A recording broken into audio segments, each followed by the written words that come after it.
Hi friends. പിന്നെ എന്നെ പണിക്ക് പോകാൻ പറഞ്ഞവരിനോട് എനിക്ക് പറയാനുള്ളത് ഒന്നുള്ളൂ. ചേട്ടന്മാരെ, ഞാൻ എന്താ പണിക്ക് പോവാത്തെന്നറിയോ? ഞാൻ പണിക്ക് പോയവൻ തന്നെടാ പുല്ലുകളെ. മനസ്സിലായ? പണിക്ക് പോകാണ്ടിരുന്നൊന്നല്ല. എന്റെ പെണ്ണ് പറഞ്ഞിട്ട് തന്നെയാ ഞാൻ ഈ ജോലിക്ക് ഇറങ്ങിയത്. എന്താ കാരണം എന്നറിയോ? ഏ അവൾക്ക് അത്രയും വിഷമങ്ങളും സങ്കടങ്ങളും ഉണ്ടായിരുന്നു. എന്താന്നറിയോ?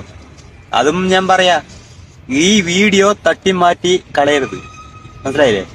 ഞാന് കൊടുവായൂര് പണിക്ക് പോയിക്കൊണ്ടിരുന്നവൻ തന്നെയാ ഞാന്. മനസ്സിലായ? ഇവള് ഈ സമയത്ത് സ്റ്റേഡിയത്തിരിക്കും. അപ്പൊ സ്റ്റേഡിയത്ത് പല വായി നോക്കിയകളും അമ്മയും മങ്ങന്മാരെ തിരിച്ചറിയാത്തവരുമാരും വന്ന് ഇവളുടെ അടുത്ത് വന്നിട്ട് അനാവശ്യം പറയലും ചെയ്യലും തുടങ്ങി. അപ്പോൾ ഇവള് എന്നോട് കാര്യങ്ങൾ പറഞ്ഞു. മനസ്സിലായ? അപ്പൊ തൊട്ട് ഇറങ്ങിയതാണ്ടാ ഈ പണിക്ക്.